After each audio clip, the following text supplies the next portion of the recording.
Now, this is a reaction that I have been anticipating, and I'm super glad that it's here because now a second single from them in the year means that surely we're going to be getting another album from the amazing Black Orchid Empire. They're a British progressive metal band that kind of pack a similar punch to Vola in a way that they're huge on riffs, tight, neat song structures, and incredible, emphatic stadium choruses. And I feel like I say this every time I react to them and make a video about them, and I emphasize it more and more, but they've just been further and further in my rotation ever since I found them. And ever since their last single came out, Angel Fire, which I loved, they're just such earworms, the songs they create. They're well within my 5 most streamed artists of the year so far. I keep going back to their most 2 recent albums, and they're just fantastic. So many different bangers and things to pick apart in there. I'm really excited because I feel like they're constantly getting better and better with each release. And they've released a brutal sounding song called Blood God here on July 4th. I think it's time to just check it out and hope they can keep bringing the bangers out here from the UK.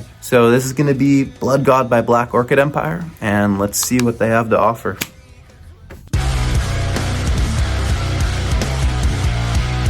Oh! It's massive! Jesus! Run it back right now. Woo! Damn. Wow, that's blowing my ears out. That sound is so massive. It is so rich and grainy and dirty. The guitar tone and the bass tone, like their production just keeps getting better. Like somehow even dirtier than the intro to Angel Fire.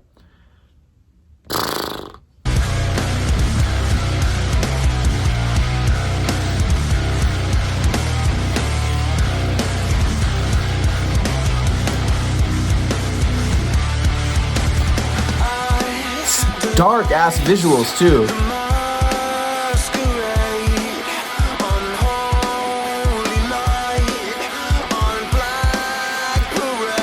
Bang.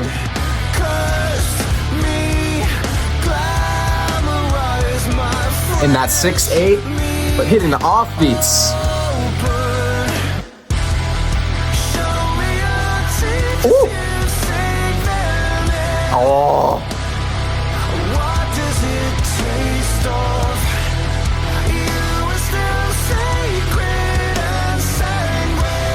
Again, keeping such smart writing. I'll get to it later. Great chorus.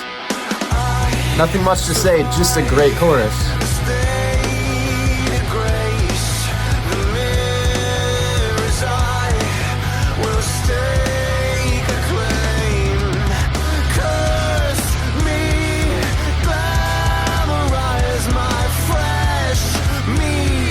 Damn.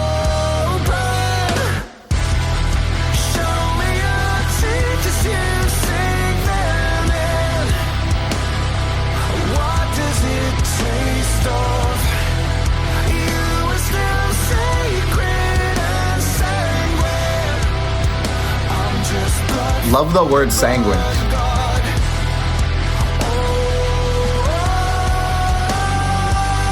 That's one for the live crowds right there. They love to add those chants and those cheers in their music. I'm scared we're gonna get a nasty breakdown in this one.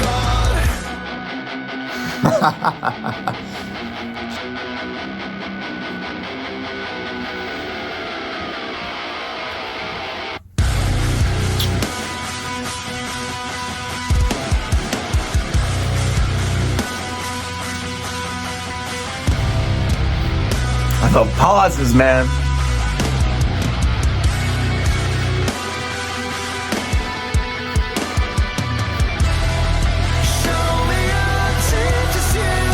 Oh, nice. You hear that in the back of the mix there. It's back there.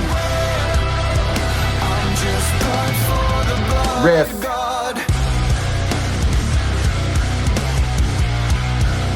Oh!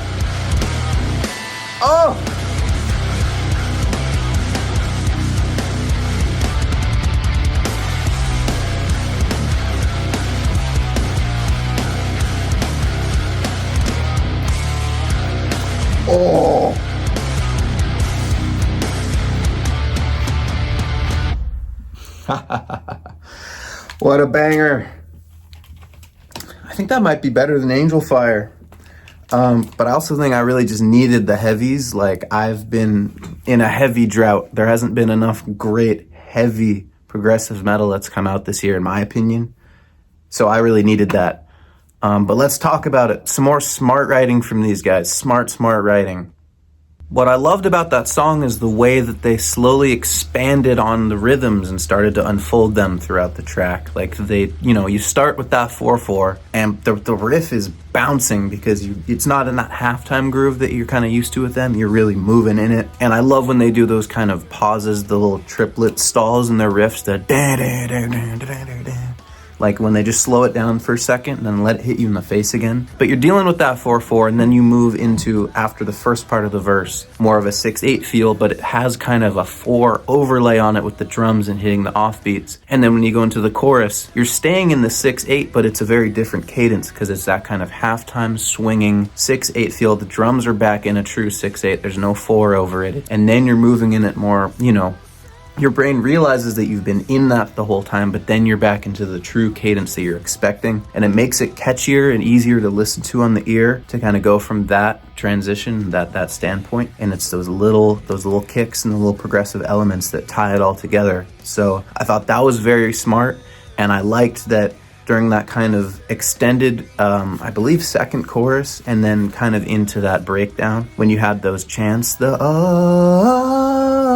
that's something that they're very known for. It's a trademark in their sound. But you have those come in there to establish them, and then you hear them in the back of the mix on the last chorus, and it makes it sound a whole lot bigger. The reverb and the atmosphere, the way it just captures the soundscape in the end, makes that last chorus hit even harder. And then they are known for ending their songs with their intro riff, which they did again, but extending it and running it 2 times, hitting the double time, and then into the halftime, the switch up that's, 2 different switch ups really from the main riff. And when that double time switched into the halftime, I was feeling that in my chest. So heavy and so good. Just that little modulation and the little modulations really throughout the whole song are what made this for me and what stood it apart from other, honestly, very similar bangers from the band. And that takes me on to my second point, though. I will say my only complaint with this is that we have absolutely gotten this format of a riff from them before, almost a not identical cadence, but very similar in songs like Summit and other songs on their first few albums that you've gotten this before from the band. And structurally, it's nothing new for them. I think production-wise, I think confidence-wise in the singing and the writing and everything, it's tighter than it has been in the past. It sounds huge, and it's a song I'm going to be playing all the time. It has that replay factor and the catchiness, and so it makes perfect sense as a single for sure. But I really do hope there are some more songs on this upcoming album that push a bit more boundaries for them and experiment a bit for them, because they are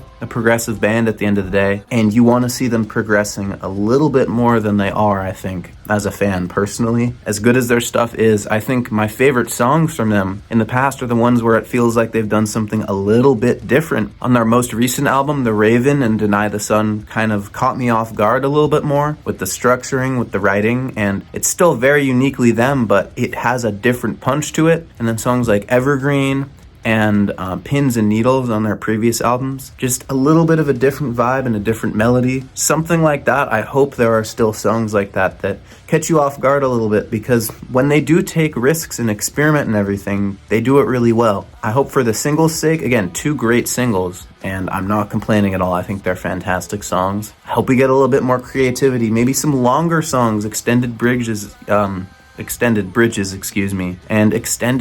just song structures in general, seeing them go off on their own course a little bit, make their own path in the genre. But yeah, I think that's pretty much all I have to say, because it's just another banger for them and another day in the office that has gone successful for Black Orchid Empire. Let me know what you thought of the song. Let me know if you prefer this to Angel Fire or not, and I will see you guys next time.